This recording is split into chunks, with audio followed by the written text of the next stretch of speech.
చూస్తుంది ప్రసన్నంగా. ఆవిడ చూపు ఎక్కడ పడుతుందో అక్కడ పడిన ఉత్తర క్షణంలో ఇక అలా ఇలా ఉండదు, ఇక ఐశ్వర్యం.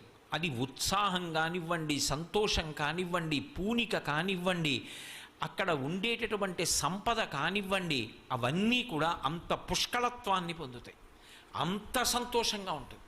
అందుకే ఆవిడ చూపులలోంచే అంతటి అనుగ్రహ ప్రసరణం చేసింది. అందుకే ఐశ్వర్యం ఎక్కడి నుంచి ఇస్తుంది అంటే ఆమె యొక్క చేతిలోంచి ఇస్తుంది అని చెప్పడం సాధ్యం కాదు.